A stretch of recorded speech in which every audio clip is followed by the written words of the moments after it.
অন্যদিকে আমরা জানি যে বালাসনের জলের তোড়ে ভাঙে দুধিয়া ব্রিজ, যেটা শিলিগুড়ি এবং মিরিক সড়কে যোগাযোগের জন্য অত্যন্ত গুরুত্বপূর্ণ ছিল। সেই সড়ক যোগাযোগ কার্যত বন্ধ। তবে 20 দিনের মধ্যে বিকল্প রাস্তা তৈরির টার্গেট দেওয়া হয়েছে। দুধিয়ায় দ্রুতই বিকল্প দ্রুত রাস্তা তৈরিতে তৎপর পূর্ত দফতর।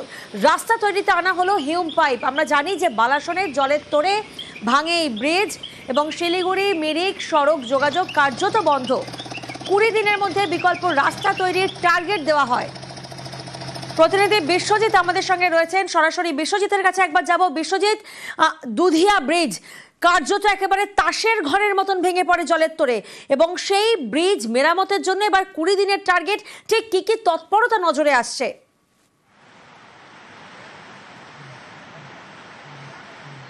প্রিয়াঙ্কা, একেবারে শিলিগুড়ি মিরিকের যে যোগাযোগের পথ লোহার ব্রিজ, অর্থাৎ দুধিয়ার লোহার ব্রিজ, যা বালাসনের উপরে তৈরি ছিল, যার ছবিটা তুমি দেখবে যে পুরোপুরি কিন্তু 3 নাম্বার পিলার একবারে ধসে গিয়ে ভেঙে পড়েছে সেই ব্রিজ।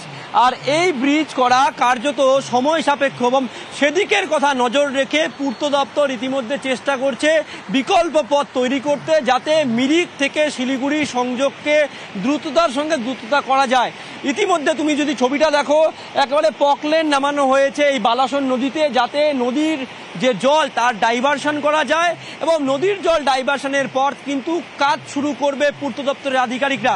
ইতিমধ্যে আমার যে ক্যামেরা পার্সন রয়েছে, আমি একটু ছবিটা দেখাতে বলবো যে এখানে কিন্তু পূর্ত দপ্তরের আধিকারিকরা তারা হিউম পাইপ এনেছেন। এই হিউম পাইপের মাধ্যমে নদীতে, এই বালাসন নদীতে হিউম পাইপ রেখে তার কাজ কিন্তু শুরু করা হবে এবং তার কাজ আজ থেকেই শুরু হবে। এবং যেটা পূর্ত দপ্তর মনে করছে যে আগামী 20 দিনের মধ্যে এই যে কাজ, অর্থাৎ বিকল্প রাস্তার কাজ, তা কিন্তু শুরু করা হবে।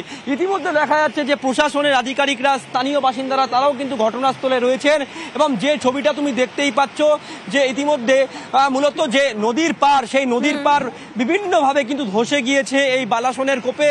যাতে নদীর বাঁধ প্রথমে দেওয়া যায়, সেজন্য কিন্তু পাথর রাখা হচ্ছে এবং জাল দিয়ে প্রথমে নদীর বাঁধ করা হবে এবং পরবর্তীকালে এই নদীকে ঘুরিয়ে নদীর জল যাতে কোনো কারণে এই বিকল্প রাস্তা তৈরিতে অসুবিধা না তৈরি করে, সেক্ষেত্রে নদীকে ঘুরিয়ে নদীর মধ্যে হিউম পাইপ দিয়ে কিন্তু কাজ শুরু হবে। এবং যে ছবি তুমি দেখতেই পাচ্ছ যে লোহার ব্রিজ, যা কিন্তু ইতিমধ্যে ভাঙ্গা অবস্থায় রয়েছে, তাও কিন্তু সময় সাপেক্ষ কাজ এবং সেই কাজ তাড়াতাড়ি করার জন্য কিন্তু ইতিমধ্যে স্থানীয় বাসিন্দারা তারাও কিন্তু হাত লাগাচ্ছেন এই পূর্ত দপ্তরের আধিকারিকদের সঙ্গে। প্রশাসনের পাশাপাশি স্থানীয় বাসিন্দারা তারাও হাত লাগাচ্ছেন যাতে যতটা দ্রুত সম্ভব ব্রিজ মেরামতি করা সম্ভব হয়।